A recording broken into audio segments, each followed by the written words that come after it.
Comment créer un taux d'avancement avec des cases à cocher représenté par une barre de progression avec Sparkline? C'est ce que je vous propose de voir dans cette vidéo. Bonjour, c'est Cyril, votre formateur en vidéo sur les applications de productivité Google. Et aujourd'hui, on va parler de Google Sheets et de Sparkline. Ça va nous permettre de voir plusieurs formules, notamment la fonction NBC qui permet de compter en fonction d'une condition, de voir l'usage des cases à cocher dans Google Sheets, de voir comment on calcule un taux d'avancement en pourcentage et même de voir comment on visualise ce taux d'avancement dans une barre de progression avec Sparkline, une fonction magique de Google Sheets un petit peu spéciale. C'est parti, juste après le générique.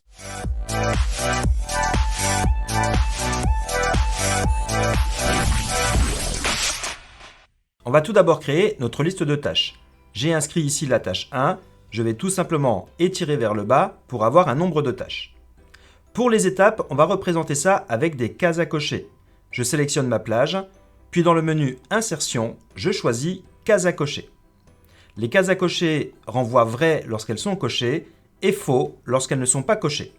On pourrait donc choisir ici de cocher les cases au fur et à mesure. Et si vous avez envie de valider une tâche complètement, le simple fait de sélectionner la plage et d'appuyer sur la barre espace va sélectionner toutes les cases ou alors les désélectionner. Maintenant, on doit calculer le taux d'avancement, c'est-à-dire le nombre de cases cochées qui sera égal à 100%. Pour ce faire, on va le faire en deux étapes. D'abord, on va compter le nombre de cases qui sont cochées avec la fonction nb.si. nb permet de compter si selon une condition et notre condition, c'est que la case soit vraie. J'écris donc égal nb.si, j'ouvre ma parenthèse, je sélectionne la plage concernée par le comptage, point virgule, et maintenant je vais ajouter le critère, je cherche quand c'est vrai, j'écris donc vrai. Si je valide, j'ai automatiquement une suggestion automatique de Google que je peux accepter. Je n'ai absolument pas besoin d'avoir des décimales, je vais ici retirer les deux décimales.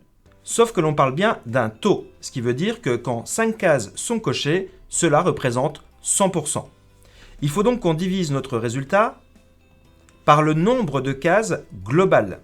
Je vais donc diviser, et pour compter le nombre de cases globales de ma plage, je vais utiliser nbval. nbval permet de compter, puisqu'il contient nb, le nombre de valeurs non vides dans une plage. Et c'est exactement la même plage que je vais sélectionner ici. Il va donc me renvoyer 5 cases cochées ou non cochées. Je referme ma parenthèse, je valide, et j'obtiens bien 1 ici. Je vais donc pouvoir étirer jusqu'en bas, et le 1, vous l'avez compris, représente 100%. Je vais donc appliquer le format pourcentage juste ici sur ma plage pour récupérer les valeurs pourcentage. Et j'ai donc bien un taux d'avancement. Si vous apprenez quelque chose dans cette vidéo, n'hésitez pas à me soutenir en likant, commentant et partageant. Je vous remercie beaucoup et on y retourne tout de suite.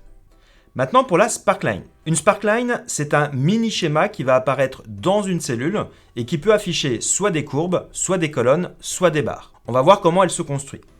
J'appuie sur le signe égal, je commence à taper le mot Sparkline, j'appuie sur tabulation pour accepter la suggestion de la formule et je vais regarder d'un peu plus près au niveau de l'aide. On me demande d'abord de sélectionner les données, en l'occurrence c'est mon taux d'avancement. Point virgule, et maintenant je dois ajouter des options. Ces options sont entre crochets, ce qui signifie qu'elles sont facultatives.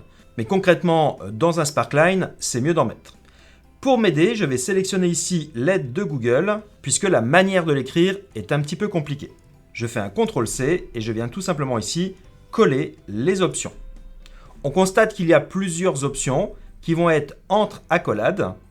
Et chaque option va être au format texte, c'est pour ça que vous avez des guillemets autour de chaque indication.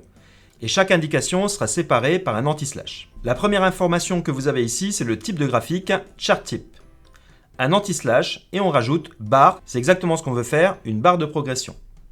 Je vais ensuite indiquer le max de cette barre. Et donc le max de cette barre, ça ne sera pas 50, mais bien 100%. Et je pourrais m'arrêter là pour voir le résultat. Je valide.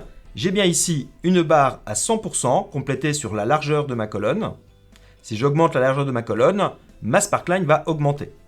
Si je reviens retirer une option différentes étapes, vous voyez bien que le taux d'avancement diminue et donc que votre barre diminue également. Si j'ai envie de changer la couleur de cette barre, puisque le orange est la couleur par défaut, je peux rajouter un nouvel argument. Pour ce faire, j'ajoute un point-virgule. Je vais mettre entre guillemets l'argument color1. Ensuite, je mets un anti-slash et je vais mettre entre guillemets la couleur que je souhaite. Si par exemple je souhaite du vert, je vais écrire en anglais green. Si je valide, ma barre est bien devenue verte.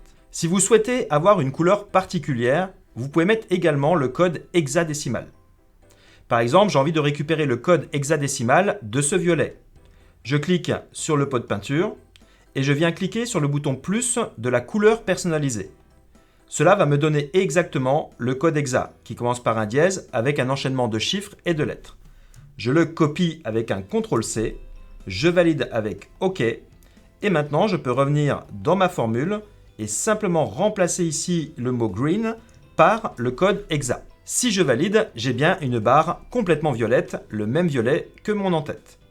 Je n'ai plus qu'à étirer cette fonction si elle me convient en faisant un double clic pour compléter mes barres de progression.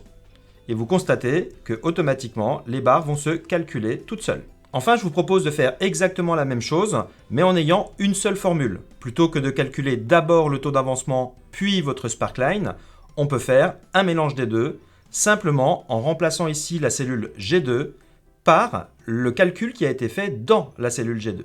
Je vais donc dans un premier temps sélectionner toute ma formule que je copie pour la mettre dans ma one formule. Pour l'instant, nous avons exactement le même résultat. Et simplement, je vais sélectionner ici le contenu de ma formule qui était en G2. Je le copie et je viens remplacer le G2 par ma formule que je colle. Puisque le résultat de G2 était engendré par cette formule, eh bien, tout devrait fonctionner nickel. Je vais faire un double clic également. Et dans ce cas-là, je pourrais complètement me passer de ce taux d'avancement puisque mes sparklines fonctionneraient directement. Je vais supprimer la colonne. Vous constatez que celle-ci ne fonctionne plus puisque G2 ne fonctionne plus. Mais les cases à cocher continuent de venir activer ici mes barres de progression. Voilà, dans cette vidéo, vous avez vu comment créer un taux d'avancement avec un système de cases à cocher, tout en créant un taux d'avancement et une barre de progression qu'on a construit avec la fonction Sparkline de Google Sheets. Si vous souhaitez devenir des experts de Google Sheets, il n'y a qu'une seule solution. Vous connectez à mon site internet et commandez la formation Google Sheets complète de A jusqu'à Z. Je compte sur vous et je vous retrouve très vite sur mon site internet. Vous trouverez le lien dans la description. À très vite, ciao, bye bye.